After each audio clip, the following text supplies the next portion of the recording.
فأعوذ بالله من الشيطان الرجيم. بسم الله الرحمن الرحيم. قال النبي صلى الله عليه وسلم: لا يؤمن أحدكم حتى أكون أحب إليه من والده وولده والناس أجمعين، أو كما قال النبي عليه الصلاة والسلام. صدق رسوله النبي الكريم. محبت الدرود شريف پوری. اللهم صل على محمد وعلى آل محمد كما صليت على إبراهيم وعلى آل إبراهيم إنك حميد مجيد. সবাই পড়বেন, কারো জবান যেন বন্ধ না থাকে, সকলে পড়েন। আল্লাহুম্মা বারিক আলা মুহাম্মাদ ওয়া আলা আলি মুহাম্মাদ কামা বারাকতা আলা ইব্রাহিম وعلى آل إبراهيم إنك حميد مجيد. يا حي يا قيوم برحمتك استغيث أصلح لي شأني كله ولا تكلني إلى نفسي طرفة عين. আলহামদুলিল্লাহ। গাইবান্ধা সাদুল্লাপুরের মৌলং বাজার ফাতেমাতুজ জহরা রাদিয়াল্লাহু তাআলা আনহা মহিলা মাদ্রাসা ও বাজার ব্যবসায়ীদের যৌথ উদ্যোগে আজকের ইসলামী মহাসম্মেলনের সমাপনী অধিবেশনের মহতরম সভাপতি মুআজ্জাজ মুকাররম হযরত উলামায়ে কেরাম, দূর দূরান্ত থেকে আগত ইসলাম প্রিয়, দিন প্রিয়, মর্দে মুজাহিদ, আল্লাহ রাব্বুল আলামিনের আশিকিন, জাকিরিন, শাকিরিন মুসলমান ভাইরা, কলিজার টুকরা, সমবয়সী যুবক ও ছাত্র বন্ধুগণ, পর্দানিশী মা ও বোনেরা, আল্লাহ তাআলার দরবারে লাখো কোটি শুকর ও সুজুদ যেই মহান রব্বুল আলামিন আমাদেরকে হায়াতে তৈয়বা দান করে দুনিয়ার জান্নাতের বাগান কোরআন ও সুন্নাহর আলোচনার এই মোবারক মজলিসে আশা ও বসার মতো তৌফিক দান করেছেন, আলোচনা শোনার মতো সুযোগ করে দিয়েছেন, এজন্য শুকরিয়া আদায় করি আলহামদুলিল্লাহ। রাত অত্যন্ত গভীর, সংক্ষেপে কিছু কথা বলবো। গাইবান্ধা এর আগে আসছি কিনা জানি না, যদি আসি তবে তা বহু আগে হতে পারে। মূলত এখন আর দূরে প্রোগ্রাম করি না, প্রোগ্রাম তো করি না, যাও দু একটা আসা যাওয়া আছে, তা ঢাকা থেকে কাছে, না হয় কুয়াকাটা থেকে কাছে, এটা হয়তো অনেকেই জানেন। দ্বিতীয় কথা হলো, অধিক রাত করে বয়ান করি না। বলবেন হুজুর আপনি আসছেন তো অনেক রাত। ব্যাপারটা হলো, আজকে কুড়িগ্রাম ইজতেমায় বয়ান ছিল, ওই উপলক্ষে ওখানের কর্তৃপক্ষ এখানের কর্তৃপক্ষের সঙ্গে সম্পর্ক আছে, তারা মিলে এত দূর ওখানে বাদ মাগরিব বয়ান শেষ করে রওনা দিয়া মাঝে শুধু এক জায়গায় ওযু ইস্তেনজা করেছি, খাইও নাই কিছু, এই ডাইরেক্ট স্টেজ উঠলাম। তো আমি ভাবছিলাম হয়তো 1 ঘন্টা 1.5 ঘন্টা লাগবে। আমি বলে রেখেছিলাম 9টার মধ্যে আমার বয়ান দিতে হবে, পোস্টারে যা লেখার লেখেন, 10টার পরে বয়ান করি না। হায় সুবহানাল্লাহ, আমার আসতে আসতে 11টা। যেহেতু আসছি দেরি করে, আপনারা এত রাত পর্যন্ত অপেক্ষা করছেন, আল্লাহ তাআলা আপনাদেরকে এর বদলা হিসেবে দুনিয়া ও আখিরাতের কল্যাণ দান করেন। আমি বাজান বয়ান করি কম, অতিরিক্ত কথা বলি না। যেই আয়াত বা হাদিস পড়ি তার উপরে কিছু আলোচনা করি। ভূমিকা দেখছেন কতটুকু, খুবই ছোট্ট। এখন যে হাদিস তেলাওয়াত করেছি তার উপরে আলোচনা করব। বয়ান কম করার যৌক্তিকতা হলো, আমি নিজেকে এখন আর বয়ান করার যোগ্য ব্যক্তি মনে করি না। কারণ এদেশে মাহফিল এত বেশি হয়, এটা পৃথিবীর কোথাও নাই। এবং বয়ান যারা করেন, আপনারা বলেন বক্তা, বক্তা বলা উচিত না, ওয়াইজ বলা উচিত আলেমদেরকে। তো এই ধরলাম আপনাদেরকে বোঝার জন্য, আমিও বললাম বক্তার সংখ্যা দিন দিন বাড়ে না কমে।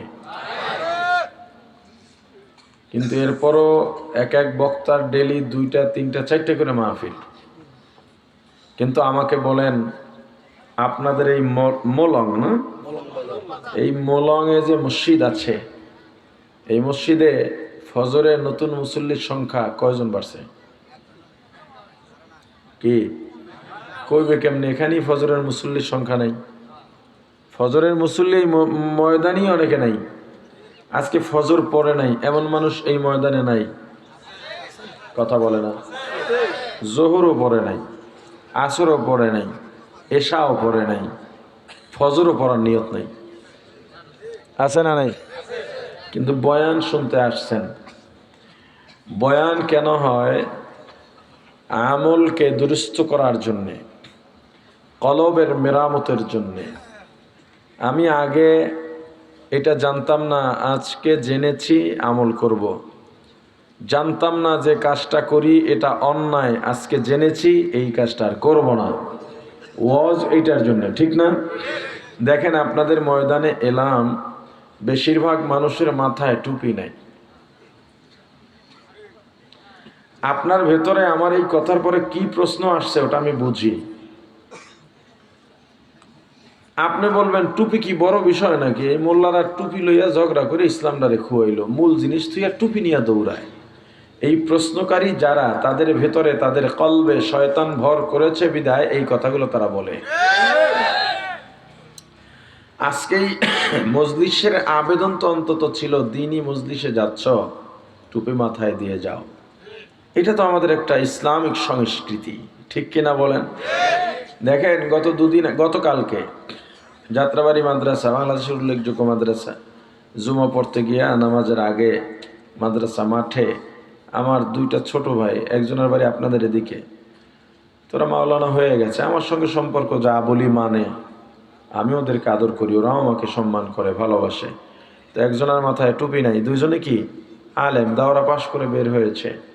আর একজনের মাথায় ক্যাপ, এই বারান্দা কাইটা, ক্যাপের যে সামনেটা থাকে আর কি, এটা কাইটা সমান মাথায় দেওয়া। তা আমি বললাম, তোমরা আলেম মানুষ, তোমাদের অবস্থা এটা হবে কেন? হওয়ার কথা ছিল তোমাদের অবস্থা দেখে জেনারেল পোলাপান সুন্নতের পোশাকে মোড়াবে, ঠিক না? কিন্তু তোমরা আলেম হইয়া এই জমানায় প্রায় মাদ্রাসার ছাত্ররা যারা এই এখন যারা ফারেক হচ্ছে, এরা ফারেক হইয়া কেন জানি টুপি ছেড়ে দেয়, তারা মানে জেনারেল হয়ে যাচ্ছে। তাহলে তুমি মাদ্রাসায় কেন পড়লে? তুমি কেন তারা হয়ে যাচ্ছ? তারা তুমি কেন বানাচ্ছ না? তাদেরকে কেন তুমি বানাতে পারছো না? এখন মাথা নিচু দিয়ে দাঁড়ায় রয়েছে। আবার মজার ব্যাপার, 2জনে কিন্তু আমার স্টাফ। একজন ছিল, এখন নাই, আর একজন রানিং আছে। তা আমি বললাম, দেখো তোমাদের মনে একটা প্রশ্ন কাজ করতেছে যে হুজুর টুপি কি বড় কোনো বিষয়? যেটা আপনাদের মনেও কাজ করতেছে যে টুপি তো বড় কোনো বিষয় না, টুপি মাথায় দিলে সওয়াব আছে, না দিলে কি নাই, গুনাহ নেই। আমার কথার জবাব দিয়েন, টুপি মাথায় দিলে সওয়াব আছে, না দিলে? বলেন সবাই। কষ্ট হয়? আমার কথার জবাব দিতে হবে, না হয় আমি বয়ান ছোট্ট করে চলে যাব। আমি আপনাকে ধাক্কায় ধাক্কায় বয়ান করতে পারবো না।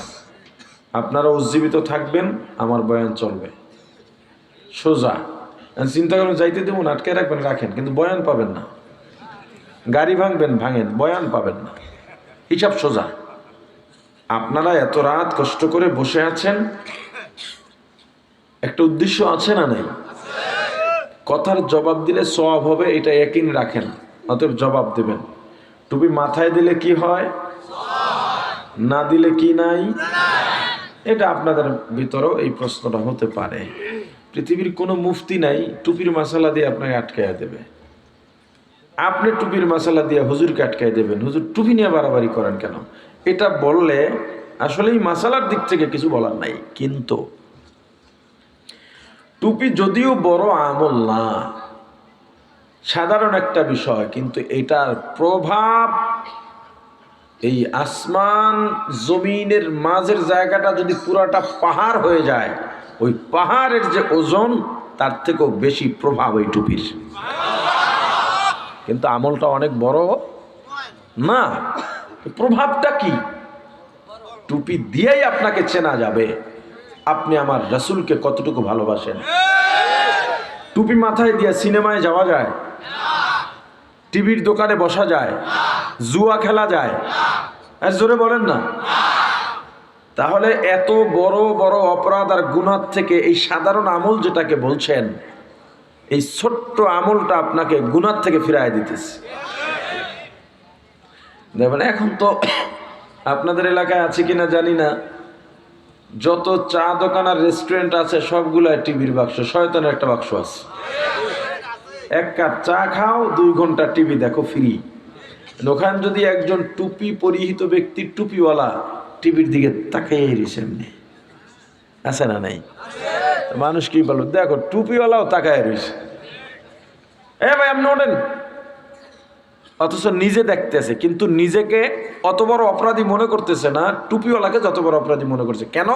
টুপির কারণে। যে আপনি টুপি মাথায় দিয়ে যে এই যে টিভির দিকে তাকাইছেন, এটা টুপির অবমাননা, ঠিক? এই টুপির একটা গুরুত্ব আছে না নাই? দেখেন আপনাদের এখানে যারা হাজির হয়েছেন বেশিরভাগের মাথায় টুপি নাই। এটা তো একটা কষ্ট লাগার ব্যাপার। এখন আপনাদের একটা ওয়াদা করতে হবে যে আমরা এখন থেকে টুপি মাথায় দেব এবং সর্বোচ্চ চেষ্টা করব। সবার উত্তর আমি পাই নাই, এখনো পাই নাই। আরো জোরে মাশাআল্লাহ। এইটাই বয়ান, এইটাই কি? এই যে টুপি রাখার নিয়ত করলেন, ইনশাআল্লাহ বললেন, আপনি টুপি মাথায় দেন বা না দেন, নিয়ত যে করছেন, একটা সওয়াব আপনার আমলনামায় অলরেডি লেখা হয়ে গেছে। এই যারা সুবহানাল্লাহ বলছেন, জান্নাতে বিশাল এক ফলের বাগান তৈরি হয়ে গেছে। এটা ওয়াজ, এজন্যই ওয়াজ। আমি আপনাকে হাসাইতে পারবো না, আগে বলে দিলাম। আমি জয়পুরহাট কি আশেপাশে, অনেক আগে জয়পুরহাট এক মাহফিল আসছিলাম, এরকম এর চেয়ে বড় প্যান্ডেল, মানুষ লক্ষাধিক মানুষ, কিন্তু আপনারা তো তাও মাঝে মাঝে টুপি দেখা যায়, টুপিই নাই। আমি বয়ানে উঠছি, আমি ঈমান ও ইসলাম সম্পর্কে তাত্ত্বিক গুরুত্বপূর্ণ বয়ান করতেছি, কিন্তু কথা জিজ্ঞেস করি কেউ জবাব দেয় না। ব্যাপারটা কি? মন দায় আর বয়ানে বসাইতে পারতেছি না। যাক, তবুও ঠেলে ঠেলে যেভাবে হোক 1.5 ঘন্টা বয়ান করলাম। বয়ানের পরে মাঠের একটা বাতাস আছে না, যেই আবহাওয়াটা পাইলাম তাতে দেখলাম যে ব্যাপার কি, আমার উপরে সবাই খেপা। না, আমি কোনো দলের বিরুদ্ধেও বলি নাই, রাজনৈতিক ব্যাপারও বলি নাই, কোনো ভণ্ড পীরের বিরুদ্ধে, ঈমান ও ইসলামের উপরে নিরেট আলোচনা করছি। তা আমি যখন দেখলাম যে মানুষ সব, আমি বয়ান থেকে নামার পরে সব দাঁড়ায় গেছে, আমার পরেও আলোচক ছিল, মানে ওই যে আমি 10টার পরে বয়ান করি না, আমি 8:30টায় বয়ানে বসে গেছি। পরে চিন্তা করলাম, আগে বয়ান করছি এজন্য কি খেপা। আমি ড্রাইভারে বললাম, গাড়ি নিয়ে প্লেস করো, খাদেম টাদেম তোরা তোকে মতো যা, আমি আমার মতো আসতেছি। বহু আগের কথা। এখন তো আল্লাহর রহমতে ওই সাহস কেউ নেই, সব যদি উল্লে তা তো কিছু আসে যায় না। কারণ এখন কেউ দাঁড়াইলে 1000 জন আল্লাহর রহমতে পক্ষে দাঁড়াবার লোক আছে। তখন তো কেবল নতুন।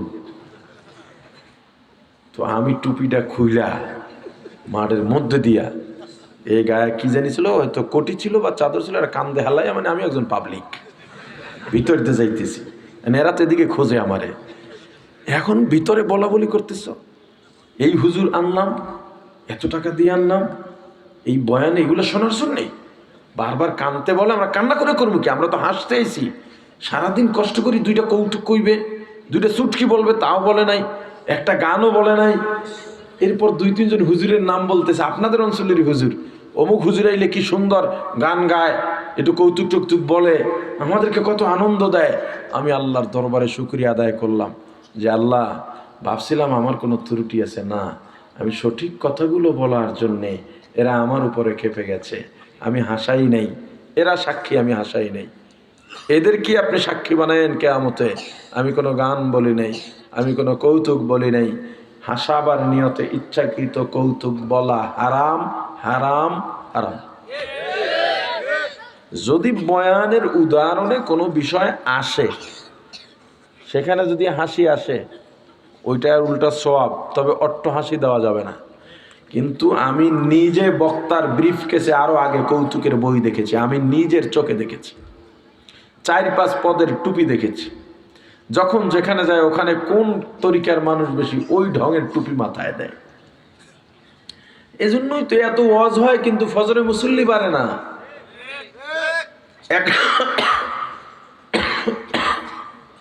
একটা মাহফিলের পরে এলাকায় যদি 2-4টা যুবক দিনদার না হয়ে যায়, 2-4 জন পর্দানুষ মহিলা পর্দানুসীন না হয়, হারাম খোরেরা হারাম থেকে তওবা না করে, মসজিদে ফজরে মুসল্লি না বাড়ে, ওই মাহফিল দিয়ে কি লাভ?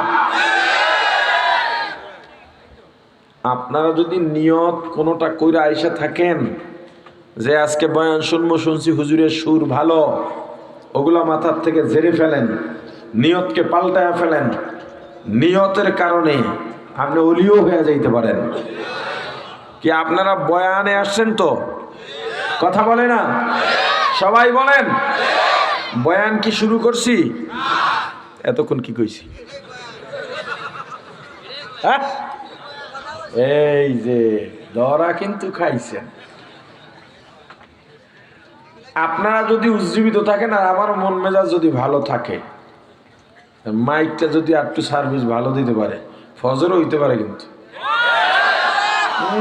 খুব খুশি, কাজে তোর নামাজের কথা কইেন না।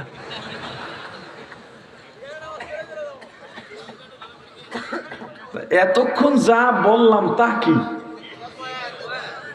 হ্যাঁ, এই যে এখন যদি আমি এইভাবে আরো আধা ঘন্টা কথা বলি, এখন তো মানুষজন চারপাশে দাঁড়ায় রয়েছে, মাঠ ভর্তি মানুষ, কিন্তু আধা ঘন্টা এইভাবে কথা যদি বলি, সুর যদি না দিই, আস্তে আস্তে খালি হওয়া শুরু করবে। অনেকে চা দোকানে এখনো বসে আছে, আসে না, আসবে কখন? বলে দেখি হুজুরের টান মারে কোন সময়। আমি যদি এইভাবে কথা বলে শেষ দিকে 5 মিনিট সুর দিই, তখন আপনারা যাবেন আর বলবেন হুজুরে মাত্র 5 মিনিট ওয়াজ করলো।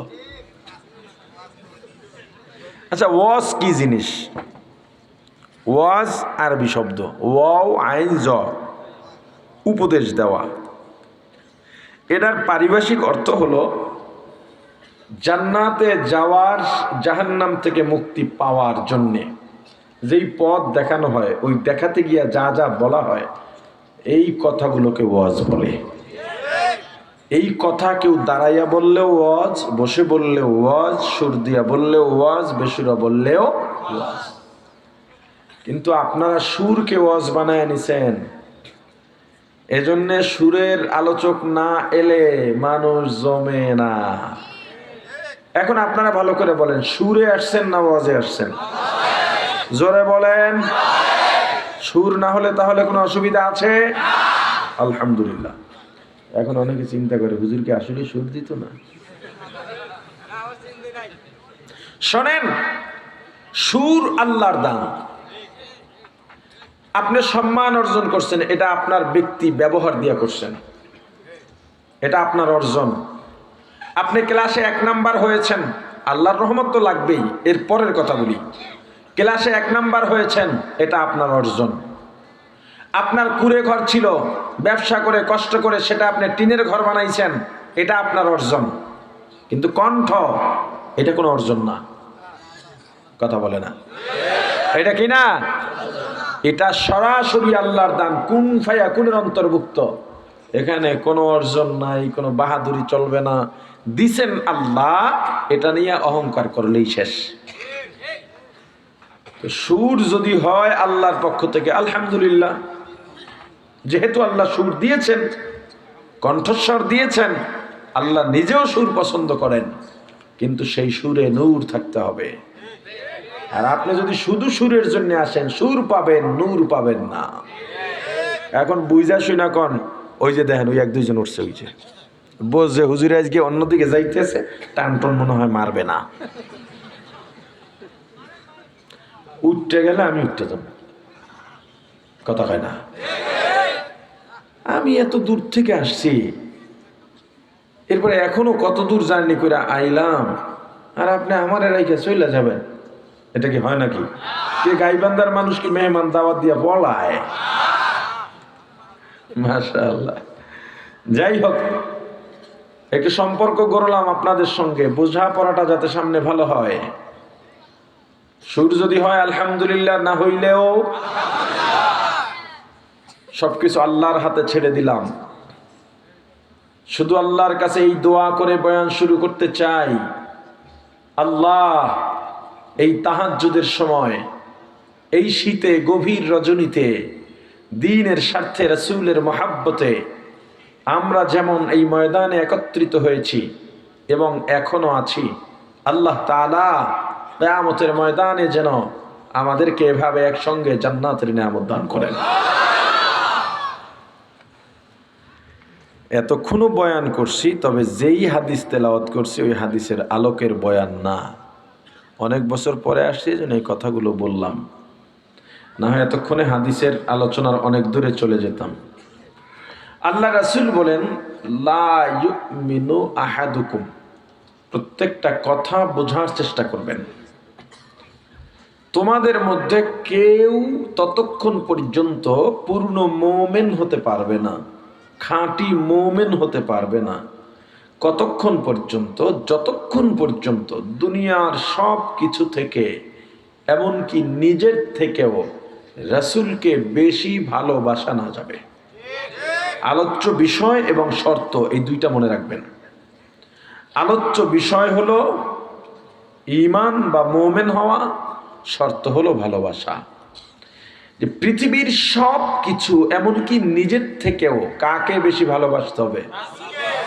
যতক্ষণ পর্যন্ত রাসূলকে সব কিছু থেকে বেশি ভালোবাসতে না পারবো, ততক্ষণ পর্যন্ত কি হব না?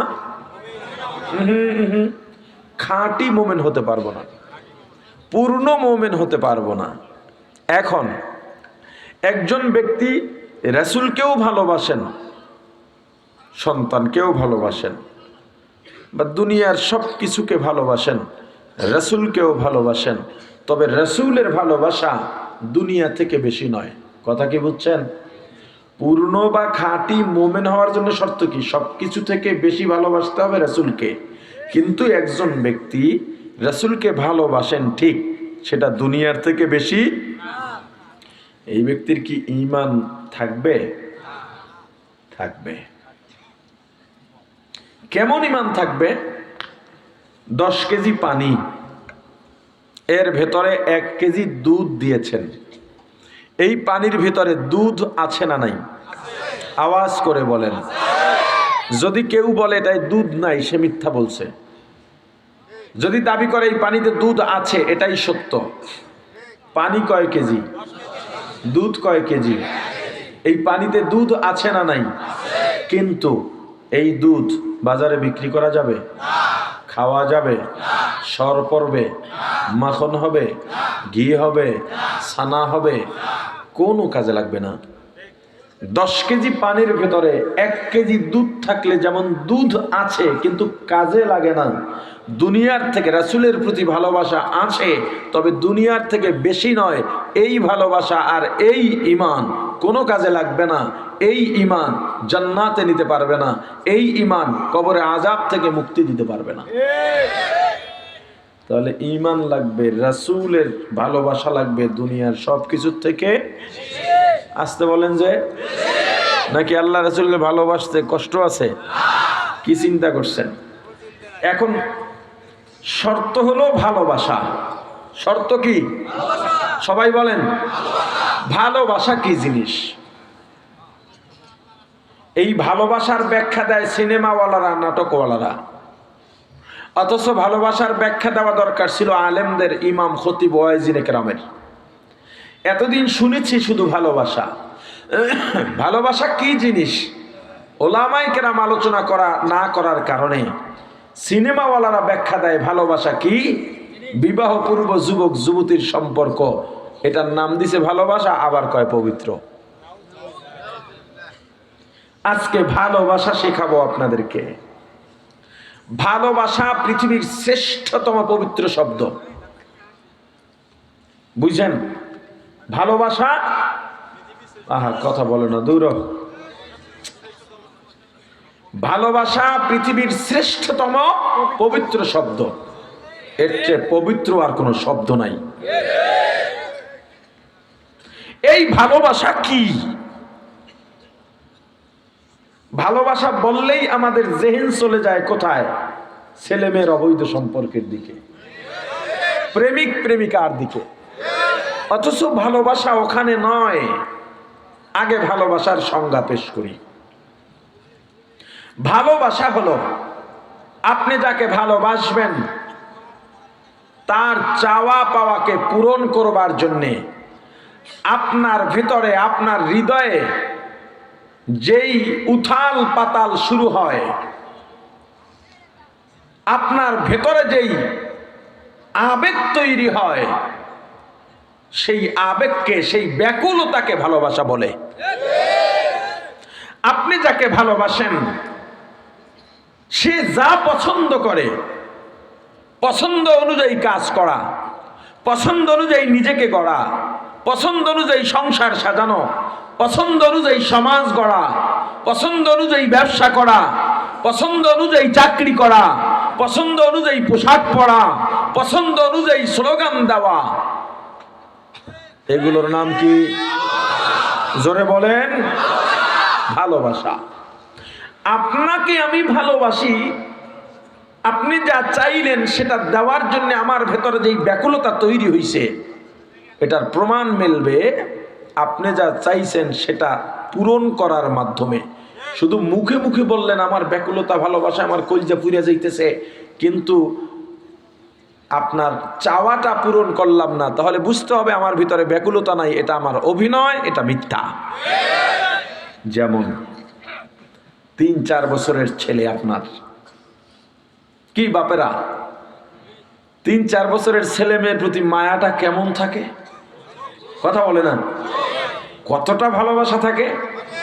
ছেলেটা এসে বলছে, আব্বু পাশের ঘরে আব্দুল্লাহর পায়ে 2টা জুতা দেখছি, আমার ওই রকম জুতা লাগবে। বলে বাবা কেমন জুতা? কয় উপরে ফুল আছে, পায়ে দিয়ে হাঁটলে চারপাশ থেকে আলো জ্বলে, আবার পুতপুত করে বাঁশিও বাজে। এখন ছেলের বাবা কি করে? এখন তো মোবাইলের যুগ, পদ্ধতি সহজ। আব্দুল্লাহর মাকে বলে, তা সন্তানের মাকে বলে, আব্দুল্লাহর জুতা 2টা ছবি তুলে আমার পাঠাও তো। আপনি জুতার ছবি দিলেন মোবাইলে, এরপরে এই বাজারের নাম কি? মোলাং। মোলাং বাজারের জুতার দোকানে গিয়া মোবাইলে ছবি দেখেন, ভাই এই জুতা আছে? কয় নাই। আর এক দোকানে গেছেন, এই জুতা আছে? বলে নাই। না পাইয়া গেলেন সাদুল্লাপুর, নাকি সাদুল্লাপুর বাজারে গেলেন, ভাই এই জুতা আছে? নাই। এই জুতা আছে? নাই। ছেলেকে ভালোবাসেন কিনা? কথা বলে না, বাসেন কিনা? এজন্য আপনার ভিতরে ছেলে যা চাইছে এটা পূরণ করার জন্য ব্যাকুলতা কেমন? সাদুল্লাপুরেও পান নাই, চলে গেছেন গাইবান্ধা। খুঁজতে খুঁজতে পুরা দাড়ি, বুরু, চুলে ধুলা সাদা হয়ে গেছে। দুপুরের সময় দেখা হলো আপনার মোলংয়ের কোনো পরিচিত ব্যক্তির সঙ্গে। কিরে ভাই তুমি এখন গাইবান্ধা কেন? তুমি তো এই টাইমে বাজারে আসো না, তুমি তো বাড়িতে থাকো। বলে এই জুতা 2টা কেনা লাগবে, ছেলে চাইছে। ছেলে চাইছে, পাওনায় আর একদিন দেবা। কয় না, না নিয়ে গেলে কান্নাকাটি করবে। কান্নাকাটি করলে তোমার সমস্যা কি? কয় না আমার কলিজাটা পড়ে। আরে কথা বলে না, ওর কান্না আমি সহ্য করতে পারি না। ও এক জোড়া জুতা চাইছে, আমার দেওয়াই লাগবে। জুতা যদি পাইয়া যান কেমন আনন্দ লাগে, আহা বলে না। ছেলেকে দেওয়ার পর ছেলে যেই হাসিটা দেয় কি মনে হয় পৃথিবীটা হাসতেছে, যেদিকে তাকাই সব দিকে মনে হয় আনন্দ। এইটার নাম ভালোবাসা। আর একটা, বিয়ে করছেন, বিয়ে করার পরে বিবিকে ভালোবাসা লাগবে কি লাগবে না? জোরে। মোলঙের স্বামীরা কি বউকে ভালোবাসে? আসছে কয়কা? মোলঙের স্বামীরা কি বিবিকে ভালোবাসে? বিবিরে বলে বিবি সাজগোজ কইরা থাকবা, নাইলে আমার মন ভালো থাকে না, অন্য মহিলার দিকে নজর যায় ফাড়া। বিবিরে কয় সাজগোজ কইরা থাকতে, তোমার পা যে ফাইটটা পায়ের গোড়ালি ভেটকাইয়া রইছে, খবর আছে? কথা বলে না। শুধু বিবি সাজগোজ করবে না, বিবির জন্য স্বামীও পরিপাটি থাকবে। নাকের পশম বাইরে ফনা ধরছে, কথা বলে না। এভাবে চলা যাবে? হ্যাঁ, গায়ের দুর্গন্ধ, মুখের দুর্গন্ধ, যারা ধূমপান করে এদের বিবিরা কিভাবে তাদের কাছে থাকে? মুখের দুর্গন্ধ যাদের, পাশে দাঁড়িয়ে নামাজ পড়া যায় না। আর বিড়ি যারা খায় মুসাফা করলো হাত সাবান দিয়ে ধুইলো গন্ধ যায় না। তোমার বিবির উপরে তুমি জুলুম করছো, স্পষ্ট জুলুম, তুমি অত্যাচারী। বিবির সাজগোজ চাও, নিজের দায়িত্ব নাই? হ্যাঁ, পুরুষ মানুষ বাইরে পরিশ্রম করে, ঘরমুক্ত অবস্থায় বাসায় যাবে, সারা শরীর ঘামে ভেজা থাকবে, এই সময় শরীরের সুগন্ধি আসবে না, দুর্গন্ধ থাকাটা স্বাভাবিক। তুমি আগে ওয়াশরুমে যাও, নিজেকে পরিপাটি করো, এরপর বিবির কাছে যাও, প্রতি সপ্তাহে নখ কাটো, প্রতি সপ্তাহে মোজ ছোট বানাও, দাড়ির যেগুলো অতিরিক্ত অংশ সেগুলো কেটে ফেলো। বিবির কাছে তুমি তোমাকে স্মার্টভাবে উপস্থাপন করো, গায়ে সুগন্ধি লাগাও। সেটা না কইরা ওনার বউরে পরীর মতো থাকতে বলে, আর উনি ভূতের মতো থাকতে চায়। গেলি কয় হুজুর একটু স্বামীর খেদমতের বয়ান করেন। এই বেটা, স্বামীর খেদমতের বয়ান করা কোনো প্রয়োজন নাই। স্বামী যখন স্ত্রীর হক আদায় করবে আর স্বামীর খেদমতের ওয়াজ লাগবে না। যেই স্ত্রী স্বামীর থেকে হক বুঝে পাবে, ওই স্ত্রী স্বামীকে কলিজা কেটে খাওয়ায় দেওয়ার জন্য প্রস্তুত হয়ে যায়। তুমি স্বামীরে গালি দাও, মুখের বাচ্চা, তোর বাপ মা কাজ শিখায় নাই, আর তুমি হের থেকে বাইজিদ বুস্তামের আচরণ চাও। স্ত্রীকে গালি দেওয়া যায়? কথা বলে না। খোটা দেওয়া যায়? একদিন একটু তরকারি একটু নুন বেশি হয়েছে, শিখায় নাই তোর বাপ মা। হায়, এলাকার একজন কট্টর খারাপ মানুষ তবলিগের মেহনতে দাওয়াতে চিল্লায় রাজি হয়ে গেছে। তো তবলিগে এখন কি নিয়ম জানি না, আমাদের ছাত্র সময় আমরা দেখেছি যারা যাইতো এক একদিন এক এক গ্রুপকে খানার জিম্মাদারি দিত, রান্নার ভাগ করে করে। তো ওই লোকটার জিম্মাদারি পড়ছে একদিন, উনি রান্না টান্না করে সব সাজায় রাখলেন, আবার যারা রান্না করবে তারা খাবে শেষে। সবাই খাচ্ছে আর আলহামদুলিল্লাহ বলছে, শুকরিয়া আদায় করছে, তার পিঠ চাপড়ায় দিতেছে, ভাই রান্না খুব ভালো হয়েছে। লোকটা তো খুশিতে আনন্দে যে আমার জীবন সার্থক, জীবনে কেউ প্রশংসা করে নাই, তবলিগে এসে প্রশংসা পাইলাম। এখন সবার শেষে খাইতে বসবে, খাইতে বসছে, এক লোকমা মুখে দিয়া মুখ হাঁ হয়ে গেছে, এত ঝাল আর এত মরিচ, লজ্জায় মাথা নুয়ে গেছে। ব্যাপার কি, এত খারাপ রান্না আমি করলাম অথচ সবাই কেন প্রশংসা করছে? এই এক জায়গায় চললে দুই একজন একটু কাছের বন্ধু হয়ে যায় না, সুখ দুঃখ শেয়ার করে। একজন সাথী ভাইকে ডাকলেন, বললেন ভাই এই খাবার তো মুখেই দেওয়া যায় না, আমাকে এত বড় লজ্জা দিলেন, সবাই তো প্রশংসা করলেন। বলে ভাই সবসময় তো ভালো খাই, আজকে তোমার হাতের একটু খারাপ হয়েছে, এই জন্য তোমার মন্দ বলতে পারি, এক দুই দিন খারাপ হইলে মন্দ বলা যায় না। আল্লাহর বান্দা দুই চক্ষু দিয়া টপ টপ করে পানি পড়া শুরু হয়ে যায়।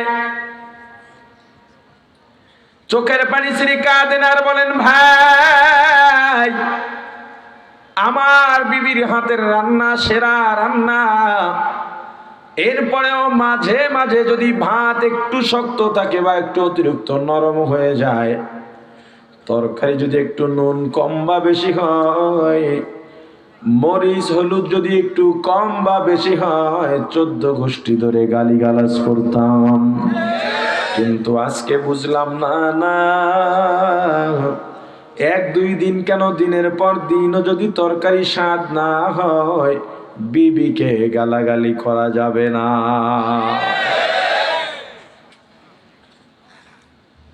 আপনি বিবাহ করলেন, স্ত্রীকে ভালোবাসবেন কি বাসবেন না? কথা কয় না, আগে কইলেন না কা? বিবিকে ভালোবাসা অবশ্যই দরকার, এটা দায়িত্ব।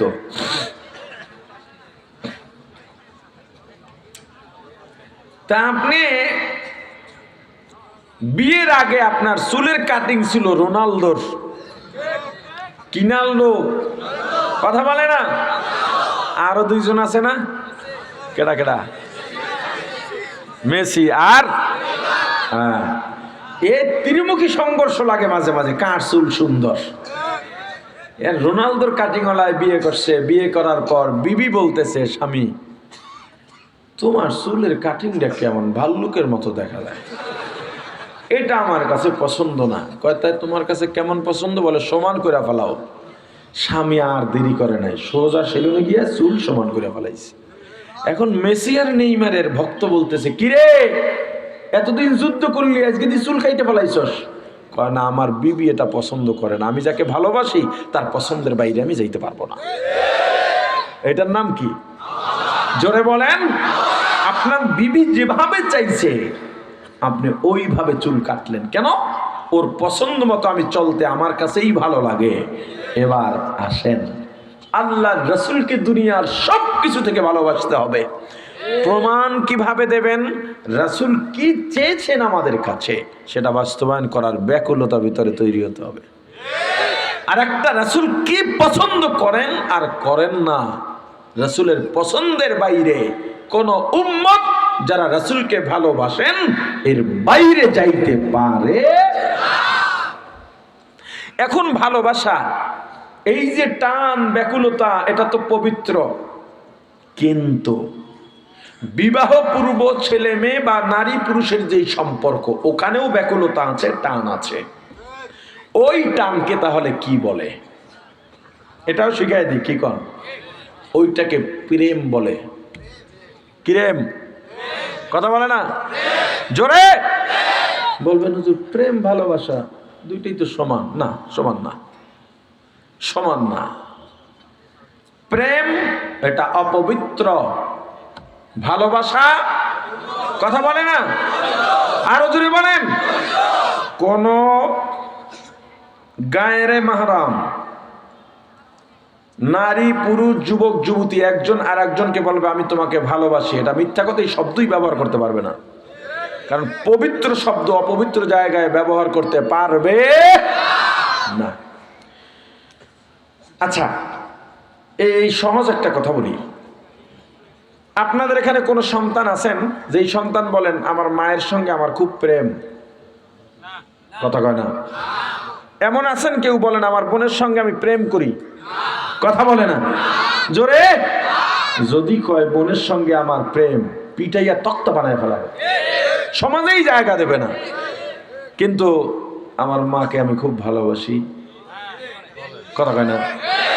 যদি বলে আমার বোনকে আমি অনেক ভালোবাসি, সবাই দোয়া করে না ছেলেটা ভালো, কথা বলে না।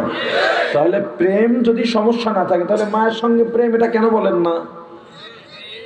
তাহলে অপবিত্র ওদের সম্পর্ক, ওইটাকে কি বলে? কথা বলে না। কোরআন হাদিসে আল্লাহকে আল্লাহর রাসূলকে ভালোবাসার যত জায়গায় ভালোবাসতে বলা হয়েছে সেখানে বলা হয়েছে হুব্বুন। ভালোবাসার আরবি হলো হুব্বুন, প্রেমের আরবি হলো ইশকুন। কথা বুঝলেন কিনা? আরে কথা বলেন। এখন আপনারা প্রশ্ন করতে পারেন যে হুজুর তাহলে যে আল্লাহ প্রেম রাসূল প্রেম বলেন, এটা বলা যায় যাচ্ছে, কারণ আল্লাহ রাসূলের সঙ্গে কোনোভাবেই অবৈধ সম্পর্কের সুযোগ নাই। তবে না বলা ভালো। কথা ক্লিয়ার কিনা? এবার আমার রাসূল কি চাইলেন, রাসূলের কি পছন্দ? আপনি বললেন রাসূলকে ভালোবাসি, কিন্তু আপনাকে দেখলে মনে হয় আপনি আবু জাহেলের বড় চেলা। এটাই সাদুল্লাহপুরে নাই, কথা কয় না? দলের পাগল হয়ে গেছে। ওরে দল আর রাজনীতি, নেতার বা ছাড়তে ছাড়তে জিভে অর্ধেক হয়ে গেছে, এখন ঠিকভাবে কথাও কইতে পারে না। এরপরে স্টেজে এসে বক্তব্য দেয়, ওই যে জিব্বা ফাতল হয়ে গেছে, এখন আর ওলামায়ে কেরাম বলতে পারে না, ভাই উলেমায়ে কেরাম। শুনছেন শুনছেন? হ্যাঁ, সাইকুম বিসমিল্লাহির রহমানির রহিম, কথা কয় না। সুন্দর করে বিসমিল্লাহ বলতে পারে, সালাম দিতে পারে? হায়, তুমি তো রাসূলের উম্মত, তোমার কিভাবে চলা দরকার? তুমি তো রাসূলকে চেনোই না, তুমি জানোই না তুমি কত ভাগ্যবান হয়ে দুনিয়াতে জন্মেছিলে। আমার রাসূলের কত বিশাল অবদান এই পৃথিবী গড়ার ক্ষেত্রে, তুমি দুর্বল হয়ে আছো। ওলামায়ে কেরাম বয়ান তৈরি করতে পারেন নাই, খতিব সাহেবরা বয়ান তৈরি করতে পারেন নাই।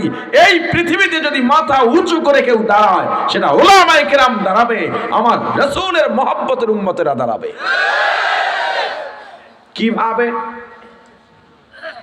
আমার রাসূল দুনিয়াতে আসার আগে যেই যুগ ছিল, ওই যুগকে বলা হতো আইয়ামে জাহিলিয়া, বর্বর যুগ।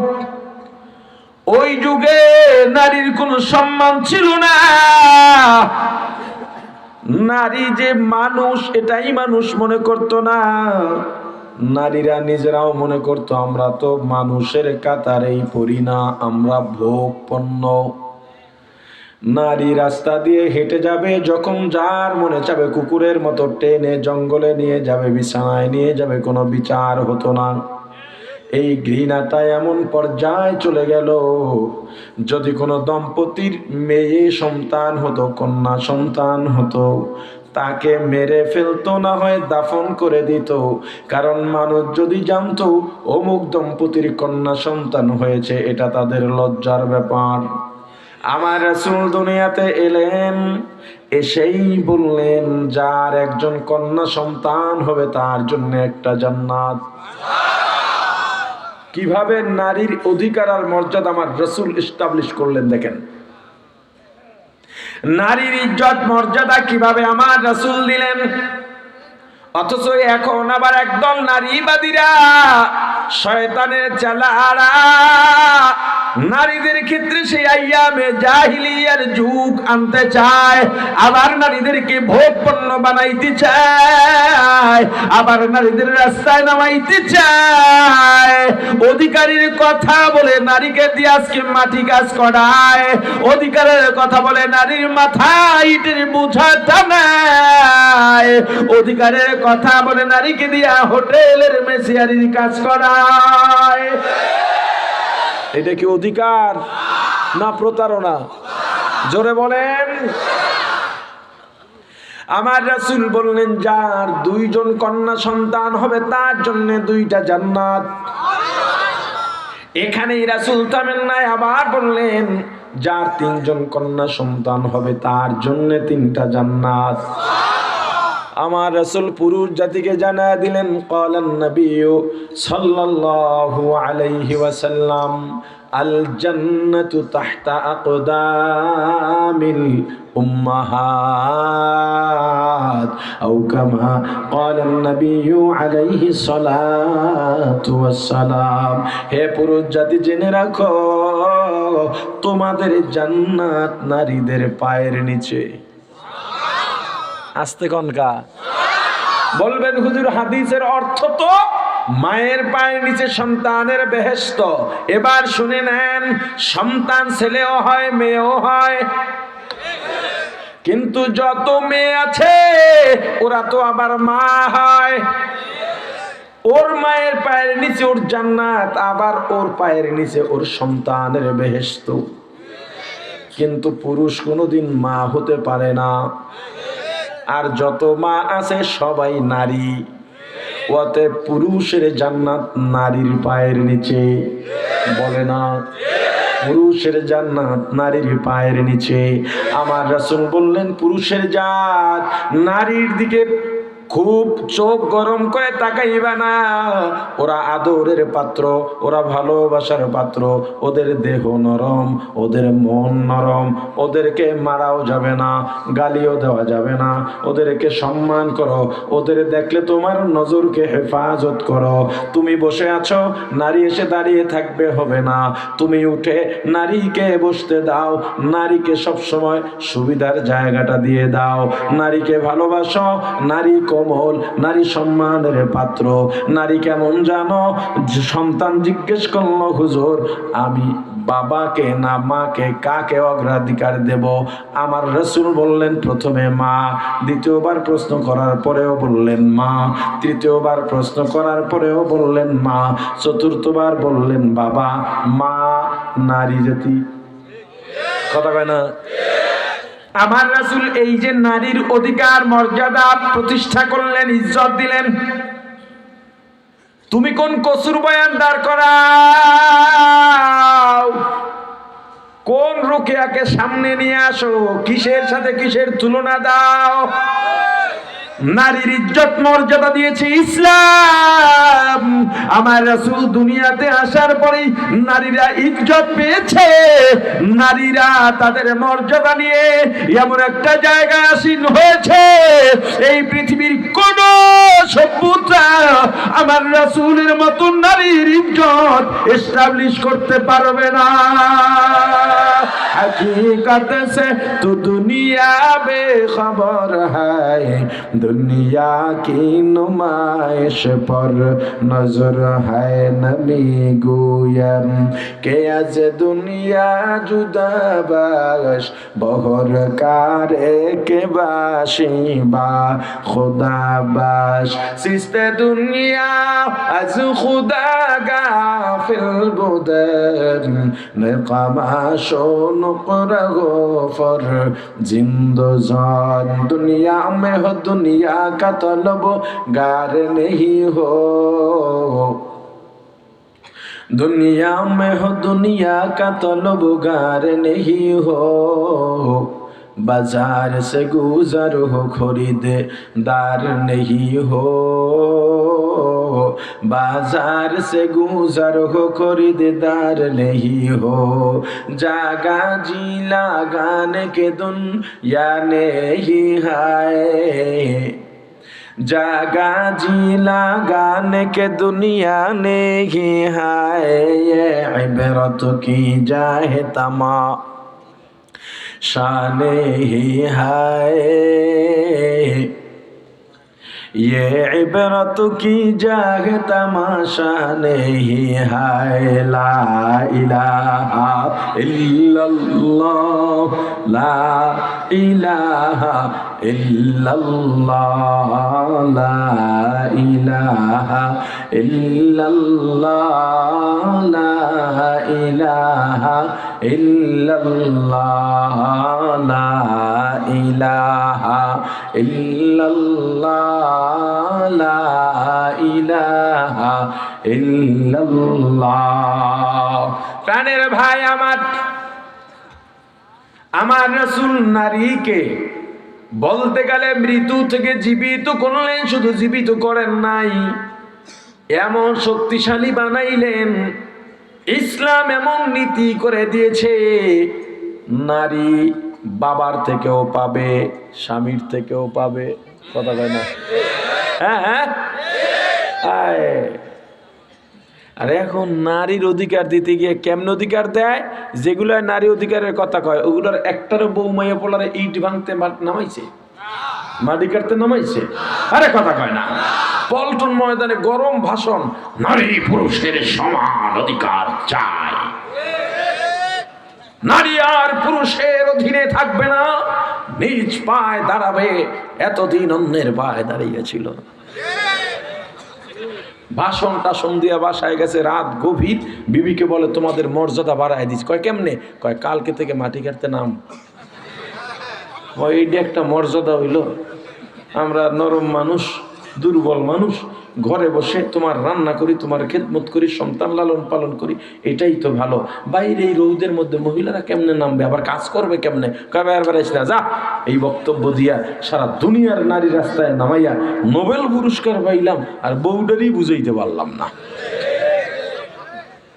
পরদিন ঘুমের থেকে জাগছে, শরীরটা দুর্বল, ভাষণ দেওয়া তো একেবারে সহজ কাজ না। ডাক্তারের কাছে গেছে নাস্তা পানি করে, ডাক্তারে কয় দেখো তুই শরীরটা দুর্বল, ডায়েরি তো খালি নেই, ডেলি ভাষণ দেওয়া লাগে। ডাক্তার বলে সকালে খাওয়া দাওয়া করছেন? বলে হ্যাঁ। তাহলে আজকে হবে না, কালকে খালি পেটে একটু প্রস্রাব নিয়ে আসেন, পরীক্ষা নিরীক্ষা করা লাগবে।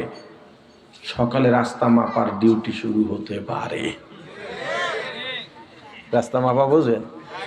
হ্যাঁ, ফজরে ওঠে না, আল্লাহকে উঠবি না, এমন রোগ দিবে ওটাই লাগবে, রোগ দিছে ওটাই, এরপর নামাজ পড়ে না। যেমন কপাল পর আপনাকে সাদুল্লাপুর নাই। ও আচ্ছা, হ্যাঁ। পরের দিন সকালে প্রসাব করে খুঁড়ির গোড়া বোতল ভরে রাইখে দিছে। চিন্তা করছে যে ক্লিনিক খুলতে খুলতে তো 9টা 10টা বাজবে, তার একটু ঘুমায় নেই। এদিকে ঘুমাইছে, দেখবেন গ্রামের অনেক মহিলারা সকালে উঠে ঘর ঝাড়ু দেয়। তো নেতার বউ ঘর ঝাড়ু দিতে গিয়ে তো আর কাহিনী টাহিনী জানে না, ওই ঝাড়ুতে বাইছে বোতল কাইট হইয়া সব ক্লিয়ার। এখন নেতার বিবি চিন্তা করতেছে সর্বনাশ, এই জিনিস বোতল ঘুরে রাখছে কে? যাই হোক রাখছে, যদি জানতে পারে কিল তো একটাও মাটিতে পড়বে না। যদিও বাইরে নারী অধিকারের কথা কয়, ঘরে যে বউ কিলায় এটা তো মানুষে জানে না। যাক, কিল টিল খাইয়া যাও বলতাম, কিন্তু দেবে কোত্থেকে, গোডাউন তো খালি। তো প্রসাবের দরকার, ব্যবস্থা করে বোতল জায়গাটা জায়গায় রেখে দিছে। নেতা আবার নাস্তা পানি করে বোতলগা হাতে নিয়ে ফেরটা ঢুলাইতে ঢুলাইতে ডাক্তারের কাছে গেছে। ডাক্তার নেতারে বসাইয়া চা নাস্তা কত আপ্যায়ন, নেতা বইলা কথা, দাম দম না দিলে কেন আবার লাইসেন্স নিয়ে যায়। দেখেন না এখন হজ মাহফিল হইয়া সামনে কারে হুজুর হজ বন্ধ করেন, ওরে খেমতা। হ্যাঁ হ্যাঁ, তো নাস্তা পানি করাইতেছে, এর মধ্যে রিপোর্ট আইছে। ডাক্তার রিপোর্টের দিকে তাকাইয়া চোখ বড় বড় হয়ে গেছে। এখন একবার রিপোর্টের দিকে তাকায়, আর একবার নেতার দিকে তাকায়। নেতা বলে কিরে ডাক্তার, সমস্যা বড়, টেনশন করো না, টাকা পয়সার অভাব নাই। ডাক্তার কয় নেতা টাকা পয়সা দিয়া সব হয় না, তাড়াতাড়ি ওই কাঠের সেট দিয়ে ওঠেন, সোপায় বন ধরে নিয়ে সোপায় বসাইছে। কম্পাউন্ডারে কয় তাড়াতাড়ি ফ্যান চাস। ডাক্তার কি সমস্যা বড়? নেতায় কয় সমস্যা কি বড় ডাক্তার? ভয় দেখাইও না। কয় বেশি কিছু না, 9 মাস। কয় মাস? 9 মাস। বেশি বেশি টক খাবেন, ভারী বোঝা নেবেন না, সিঁড়ি বাইয়া উপরে উঠবেন না, পুকুরের ঘাটলায় নামবেন না। নেতার অবস্থা টাইট, দৌড় দিছে, রাস্তা দিয়াও যায় নাই, ফাতাল্লা ক্ষেতের মধ্য দিয়ে দৌড় দিছে। বিবিরে গিয়া ডাক দিছে, বিবি কি করা লাগবে বল, কিছুই তো জানি না। ডাক্তারে বলছে 9 মাস, বিবি কয় 9 মাসই শেষ। ঠাট্টা কেন করো, ভয় পাইতেছি, বল কেমনে কি করতে হয়, কিছুই তো জানি না। বিবি বলে মাত্র 9 মাস, আমার গেছে 4-9 মাস, তোমার একটা, আরো 3টা 9 মাস বাকি আছে। ভয় দেখাও? না, বাস্তবতা বলতেছি। এর স্বামী তোমার পেটের মধ্যে ব্যথা করেনি? বলে না, ব্যথা করে না। মুখের মধ্যে ঘা হয়েছিল? বলে না। তোমার ঘুমে ডিস্টার্ব হয়নি? বলে না। ইস্তেঞ্জায় যাইতে কষ্ট হয়নি? বলে না। মুখের রুচি গেছি গা? বলে না। দেখো না কয়েক পেডি করে খাই। ও স্বামী জানো আমাদের 9 মাস কেমন গেছে? মনে হয়েছে এক মুহূর্ত একটা 9 মাস। সুখের 12 মাস তোমরা নিয়া, দুঃখের কষ্টের 9 মাস আমাদের দিয়া। সমান অধিকারের কথা বলা মানে সবচাইতে বড় প্রতারণা, ধোঁকাবাজি। যদি নারী আর পুরুষের সমান অধিকারের কথা বলো, তাহলে আমিও পেটে বাচ্চা ধারণ করছি, তোমারও করা লাগবে। ঘটনা খুলে বলে বিবি ডাক দিয়া বলে, স্বামী গো, তোমার ভয় নাই, পুরুষের পেটে আল্লাহ বাচ্চা দেন না। ও স্বামী, তবে বলো, ইসলাম নারীদের যে অধিকার দিয়েছে, তোমরা কি সেই অধিকার দিতে পারবানি? বলে, ইসলাম কি অধিকার দিয়েছে? বলে, নারীদের জুমায় যাওয়া লাগে না, নারীদের জিহাদে যাওয়া লাগে না। তোমরা যদি শহীদ হইতে চাও, জিহাদের ময়দানে গিয়া প্রতিপক্ষের সঙ্গে যুদ্ধ করতে করতে প্রতিপক্ষের আঘাতে রক্তাক্ত হইয়া যদি মারা যাও, তখনই শহীদ হও। আমাদের যুদ্ধে যাওয়া লাগে না। আমরা সন্তান প্রসব করার পর সন্তান যখন আমার বুকের দুধ পান করবে, ফোটায় ফোটায় দুধে আমি জিহাদের সওয়াব পেয়ে যাব।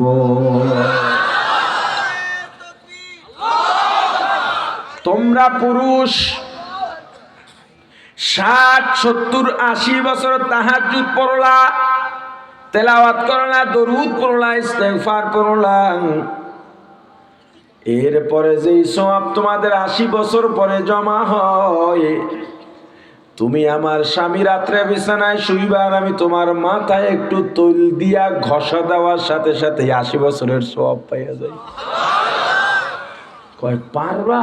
কয় না, জীবনেও সম্ভব না। তাহলে আজকের থেকে বক্তব্য পাল্টাও, বলো, নারীর অধিকার যদি দিয়ে থাকে, দিয়েছে ইসলাম, অধিকার ফিরিয়ে এনেছেন আমার রাসূল। তুমি তো এই রাসূলকে চেনো না, এই বয়ান তৈরি করতে পারো না, তুমি বেগম রোকেয়ার নিয়ে আসো। কোন মুসলমান এই নামই তো মুখে নিতে পারে না। আমার রাসূল দুনিয়াতে আসার আগে জাহিলি যুগে সাদা আর কালো বর্ণবাদ ছিল। বর্ণবাদ, কালো মানুষরে মানুষই মনে করতো না, কালো মানুষরে মানুষই মনে করতো না। এদের সাথে আত্মীয়তা ছিল না, এদের সাথে বন্ধন ছিল না, আলাদা আলাদা থাকতো। আমার রাসূল দুনিয়াতে এলেন, এসেই বললেন, সাদা আর কালোর কোনো ব্যবধান হবে না। চামড়া দিয়া মানুষের মান নির্ণয় করা যাবে না, সাদা কালো দিয়া কিছু হয় না, টাকা পয়সার ধনী গরিব দিয়া শ্রেণী বিন্যাস হয় না। কিয়ামতের ময়দানে আল্লাহর দরবারে এগুলোর কোনো দাম নাই। আল্লাহর দরবারে কিসের দাম জানো? মান আতাল্লাহা বিকলবিন সালিম, এই কলবের দাম। কিসের দাম? কথা বলে না। মানুষ যত কালো হোক না কেন, হাতের তালু সাদা থাকে। কিন্তু হযরত বিলাল হাবশী গোলাম এত কালো, এত কালো, হাতের তালু পর্যন্ত কালো ছিল। কাফেরদের বড় বড় লিডার আমার রাসূলের কাছে গিয়া বলেন, হুজুর, আপনার সঙ্গে ধর্ম নিয়ে বসতে চাই, আপনার ধর্ম সম্পর্কে জানতে চাই, আমাদের প্রশ্নের উত্তর পেতে চাই, আমাদের প্রশ্নগুলা ক্লিয়ার করতে চাই। রাসূল বললেন, ভালো কথা। কাফেররা বলে, তাহলে বিলালের মতো গোলাম যদি আমাদের মজলিসের মধ্যে থাকে, আমাদের প্রেস্টিজে লাগে, ওরে উঠায় দিতে হবে। আমার আল্লাহ কি জানায় দিলেন? হাবিব আমার, সারা দুনিয়ার সব কাফিরদের লিডারের মজমা যদি এক জায়গায় করা হয়, আমার বেলালের পায়ে ধুলার সমান হবে না। সাদা কালো কথা বলে না। এই বর্ণবাদ দূর করলেন আমার রাসূল। আর তুমি নেলসন ম্যান্ডেলার একটা কসুর বয়ান নিয়ে আইছো, কয় সাদা কালো বর্ণবাদ এই বিলুপ্ত করছে। ফাইজলামি করো মিয়া, তুমি বয়ান দাঁড় করাও, আমার রাসূলের বয়ান দাঁড় করাও। তুমি মুসলমান, আমার রাসূলের নামও সুন্দর করে নিতে পারছো না, এর চেয়ে আফসোসের কি থাকবে? যারা হজে যায়, ওমরায় যায়, মক্কা থেকে মদিনায় যায়, প্রাইভেট গাড়িতে গেলে, পার্সোনাল গাড়িতে গেলে 5.5 ঘন্টা সময় লাগে। ট্রান্সপোর্টের গাড়িতে গেলে 6, 7, 8, 9 ঘন্টাও লেগে যায়। রাস্তায় এত সুন্দর, 150-এর উপরে গাড়ির টান থাকে, এরপরে এত সময় লাগে। তুমি গাড়ির মধ্যে বসে মোবাইলের ভিডিও অন করছো, কোথায় উট দেখা যায়, কোথায় দুম্বা, কোথায় খেজুরের বাগান। অথচ একবার যদি চিন্তা করতাম, এই মক্কা থেকে আমার রাসূল মদিনায় যখন গিয়েছেন, ওই সময় তো রাস্তা ছিল না, উট বকরি উট আর গাধা চলার মতো ভালো রাস্তা ছিল না। আমার রাসূল কত কষ্ট করে এবং কেন মদিনায় গেলেন?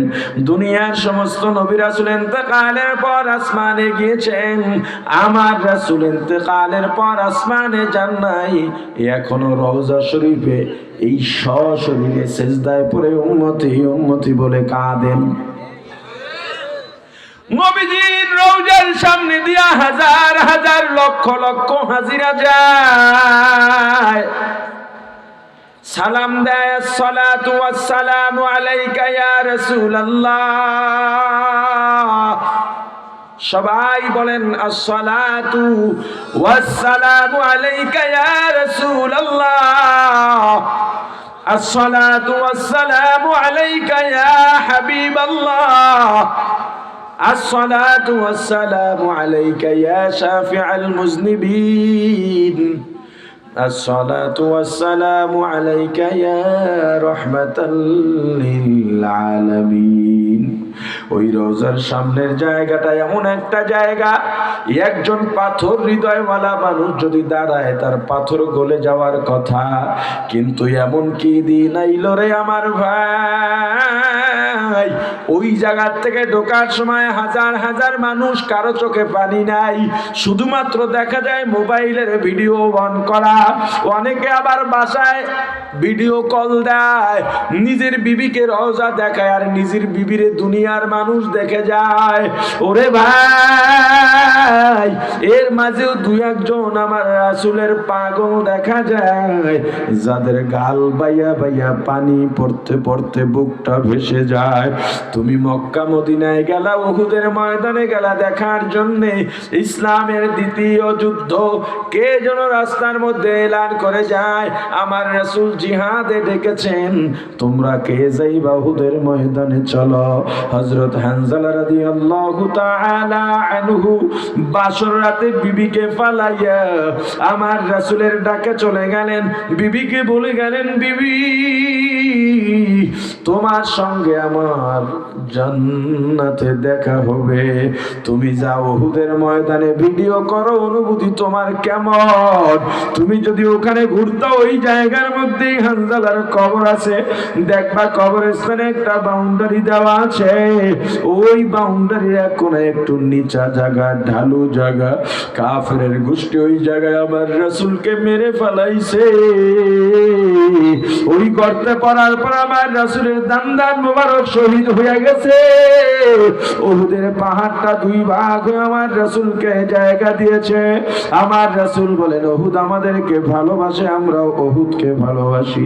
উহুদ পাহাড় কিয়ামতের ময়দানে আমাদের সঙ্গে জান্নাতে যাবে। ওরে উম্মত, একটা পাহাড়ও আমার রাসূলকে চিনছে, গাছ রাসূলকে চিনছে, মাছ রাসূলকে চিনলো। তুমি আমি রাসূলের উম্মত হয়ে রাসূলকে চিনতে পারি নাই। ওই যে তায়েফের ময়দান মক্কা থেকে প্রায় 70 থেকে 80 কিলোমিটার দূরে, মক্কা থেকে পুরা জায়গাটা উঁচা, 6000 ফিট উঁচা। একবার যদি চিন্তা করতাম আমার রাসূলের এমন কি দরকার ছিল তায়েফের ময়দানে যাওয়া, কোনো দরকার ছিল না। আমার রাসূলের সামনের পিছনের সমস্ত গুনাহ মাফ। এরপরেও আমার রাসূল কেন গেলেন? এই উম্মতের মায়ায়। আমার রাসূল চিন্তা করলেন, রাসূলের দুইটা সম্পর্ক তায়েফের সঙ্গে, একটা শ্বশুর বাড়ির সম্পর্ক আর একটা দুধ মায়ের সম্পর্ক। আমার রাসূল চিন্তা করেছেন, তায়েফে গিয়া আমি যদি কালেমার দাওয়াত দিই, হয়তো আমাকে কেউ কেউ মেনে নেবে। 3 দিন মতান্তরে 10 দিন আমার রাসূল তায়েফে গিয়া কোনো কথাই বলেন নাই। 3 দিন পরে আমার রাসূল লোকালয়ে বের হইয়া সবাইকে ডাক দিলেন, তায়েফবাসী আসো। আল্লাহ আমাকে রিসালাত দান করেছেন, এ তায়েফবাসী মূর্তি পূজা ছেড়ে দাও, আমার আল্লাহর উপরে ঈমান আনো। তায়েফের একটা কাফিরও আমার রাসূলের কথাই কর্ণপাত করি নাই, বরং দুষ্ট দুষ্ট ছেলেদের বলে দিল, এ তায়েফের ছেলেরা এইটা আমাদের দুশমন, একটা পাগল, একে পাথর মেরে মেরে তায়েফের বাইরে বের করে দাও। তায়েফের প্রান্তরে নবীজি যেদিন দিনের দাওয়াত দিতে যান, সেদিন নবীজি আমার কত আঘাত সহিলেন। এতিমে নবীজি সেদিন কত আঘাত সহিলেন, হয়ে অসহায়।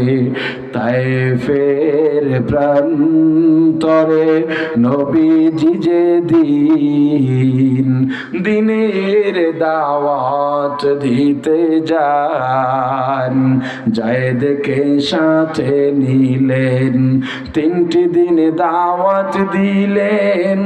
একটা কাফের দিন করলো না কবুল, বরং পাগল বলিয়া দিল তাড়াইয়া, পাগল বলিয়া দিল তাড়াইয়া। চিনল না ওই দুর্ভাগার দল আল্লাহরই রাসূল, চিনল না ওই দুর্ভাগার দল আল্লাহরই রাসূল। সেদিন নিরাশ হয়ে নবীজি আসতেছিলেন ফিরিয়া, হয়ে অসহায়। তায়েফের প্রান্তরে নবীজি যেদিন দিনের দাওয়াত দিতে যান। ও মোলাঙের ভাই, পর্দালের মা বোনেরা, একটু চক্ষু দুইটা বন্ধ করো ভাই, এ যুবক ভাই চক্ষু দুইটা বন্ধ করো। ওই যে আমার রাসূল তায়েফের ময়দানে দেখার চেষ্টা করো, আমার রাসূলের ওই সময় কি অবস্থা হয়েছিল। চতুর্দিক থেকে দুষ্ট ছেলেরা পাথর মারা শুরু করে দেয়। আমার রাসূলের সঙ্গে মাত্র একজন সাহাবী ছিলেন, আমার রাসূলের আজাদকৃত গোলাম হযরত যায়েদ রাদিয়াল্লাহু তাআলা আনহু। একবার রাসূলের ডান দিকে যান, আর একবার বাম দিকে, আর একবার পেছনে যান। যখন ডান দিকে যান তখন দুদিক দিয়া আমার রাসূলের গায়ে পাথর পড়ে, আর একদিকে এলে অন্য দুই দিক দিয়া আমার রাসূলের গায়ে পাথর পড়ে।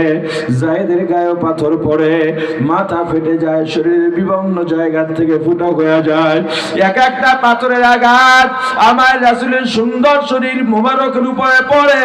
যেখানে পাথর পড়ে সেখান থেকে সাথে সাথে ফুটা হইয়া ফিনকি দিয়া রক্ত বের হইয়া যায়। আমার রাসূলকে কি অবস্থায় ছিল তো ভাবার চেষ্টা করো, কি অবস্থাটা ওই সময় হয়েছিল। এই অবস্থায় তো পড়ার কোনো দরকার আমার রাসূলের ছিল না।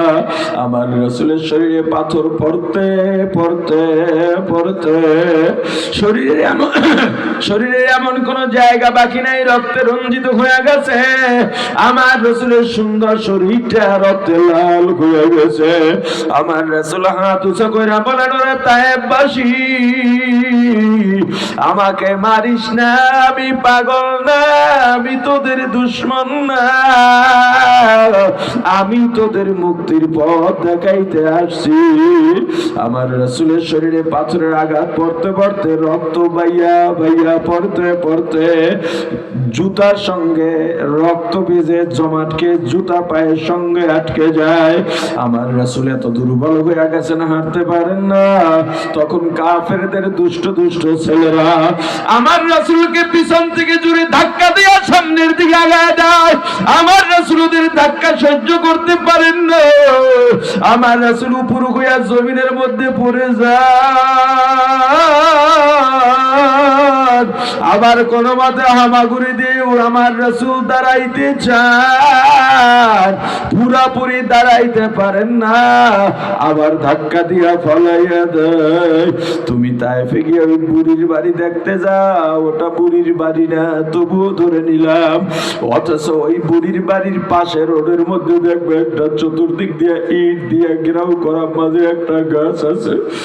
আবার রাসূলকে ওই জায়গায় ফলাইয়া দিছিল। ওই জায়গায় যদি একটা মিনিটের জন্য দাঁড়ায় চক্ষু দুইটা বন্ধ করে আবার রাসূলকে দেখার চেষ্টা করতাম, ওই মক্কা মদিনা থেকে তুমি আমার রাসূলকে এমন ভাবে নিয়ে ফেরতা কোনদিন আর সুন্নতের খেলাফ চলতে পারতা। আমার রাসূলের কান্নার চোখের পানি আর রক্ত একাকার হইয়া গেছে। উম্মত, এই তোমার আমার মতো উম্মতের জন্যই কি আমার রাসূল এত কষ্ট করেছে? আমার রাসূল দুর্বল হযরত যায়েদের কাঁধে ভর দিয়া কোন মতে হাঁটতে হাঁটতে যেখান থেকে হেঁটে গেছে সব রক্তের দাগ জমিনের মধ্যে রয়ে গেছে। আমার রাসূল গিয়া পাশের ওই তায়েফের পাহাড়ের পাদদেশে বসছে, দুইটা হাত আমার আল্লাহর দরবারে বাড়ায় বলেন, আল্লাহ আপনি তো জানেন আমি পাগল না, ও আল্লাহ ওরা আমাকে পাগল বলে, আমার কোনো স্বার্থ নাই, কিসের স্বার্থ থাকবে? আমি তো জন্মের আগে আমার বাবাকে হারাইছি, আমার বাবাকে বাবা বলে ডাকতে পারি না, অল্প বয়সে মাকে হারাইয়া এতিম। আপনি আমাকে নবুয়াতি দিয়েছেন, আপনি সাক্ষী থাকেন আমি আমার দায়িত্ব পালন করতে এসেছি। ফেরেশতা এসে বলে, হুজুর আপনার কান্নায় আসমান কান্দে, ফেরেশতারা কান্দে, জমিন কান্দে। সমস্ত আসমানের ফেরেশতারা জীবনে দুইবার কেঁদেছিল। একবার কেঁদেছে পয়গম্বর ইব্রাহিম আলাইহিস সালাম নিজের সন্তান ইসমাইলকে মিনা ময়দানে নিয়া ছুরির নিচে শোয়াইয়া দিছে। ইসমাইল ডাক দিয়া বলে, বাবা আমি আপনার সন্তান, আপনি আমার বাবা, আপনার আর আমার দুই দুই চার চোখ যদি চোকাচোকি হইয়া যায় মায়া বেড়ে যাবে।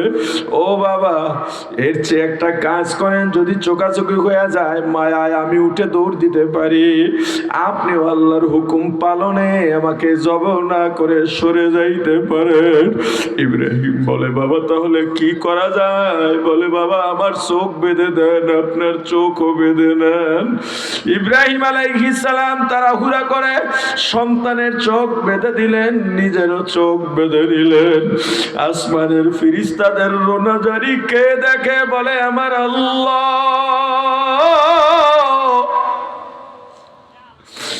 আপনার খলিল ইব্রাহিমকে ফিরান ফিরান ফিরান। ও আল্লাহ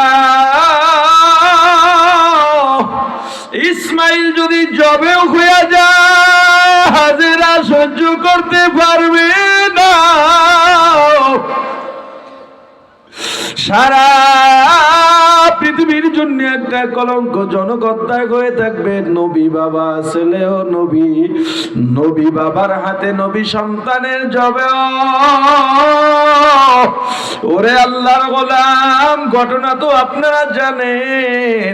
ওই সময় আসমানের সমস্ত ফেরেশতারা কেঁদেছিল, আর একবার সমস্ত আসমানের ফেরেশতা কেঁদেছে, জমিন কেঁদেছে, আসমান কেঁদেছে, পশু পাখি কেঁদেছে, নদী কেঁদেছে, গাছপালা কেঁদেছে।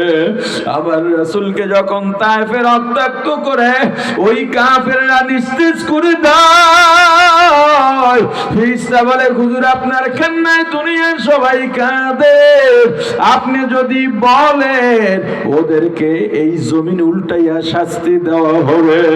আবার রাসূল কত মায়ার নবী, আমার রাসূল কত দয়ার নবী। আমার রাসূল ফেরেশতারে ডেকে বলেন, ও ফেরেশতা, না না, ওরা আমাকে চেনে নাই, ওরা বুঝে নাই। ওরা যদি আমাকে চিনতো, আমাকে মাথায় নিয়ে আনন্দ উল্লাস করত। ওদেরকে যদি মেরে ফেলো, আমি কার কাছে আমার দাওয়াত নিয়ে যাব? ওরা আজ বুঝে নাই, কাল বুঝবে। ওরা না বুঝলে ওদের পরবর্তী প্রজন্ম বুঝবে। ওরে আমার যুবক ভাই, ওই নবীর জন্য তুমি আমি কি করলাম? কিয়ামতের ময়দানে ওই রাসূলের সামনে কি নিয়ে দাঁড়াবো? কিভাবে রাসূলের সামনে দাঁড়াইবা? তওবা করো, আর রাসূলের আদর্শের বাইরে যাব না, সুন্নতের বাইরে যাব না, দাড়ি কামাবো না, ছাড়বো না, টুপি ছাড়বো না, নামাজ ছাড়বো না। শুক্রবার জুমায় যাও, 2 রাকাতের সময় সালাম ফিরে চলে আসো, বাকি নামাজ কে পড়বে? ওরে আমার ভাই, রাসূলকে যদি ভালোবাসো, ভালোবাসার প্রমাণ দেওয়া লাগবে কি লাগবে না? আরো জোরে বলেন। এখন থেকে আমরা রাসূলের খাঁটি উম্মত হতে চাই। নিয়ত করা যায়নি। আসতে বলেন কেন? সবাই বলেন। নিয়ত করা যায়নি। রাসূলের আদর্শের বাইরে যাব না। কে কে নিয়ত করতে পারে? 2 হাত তুলে দেখান। হাত 2টা টান টান করে উঠান, ডানে বামে নাড়া দেন। মাশাআল্লাহ, মাশাআল্লাহ। বাম হাত নামান, ডান হাত উঠায় রাখেন। উঠান, ডান হাত উঠায় রাখেন। এ মাঝে ওঠে না একার। যার হাত উঠবে না বুঝবেন সে রাসূলের আদর্শে চলার ক্ষেত্রে ওয়াদা করতে দ্বিধাবোধ করতেছে, ও মুসলমানের কাতারেই নাই। ডান হাত উঠায় রাখেন, ডান হাতের মোবাইল সরান। বলেন, রাসূলের সুন্নতের যে আয়োজন এখানে হলো, আদর্শের আলোচনার যে আয়োজন হলো, এতে আপনারা খুশি না বেজার? আরো জোরে বলেন।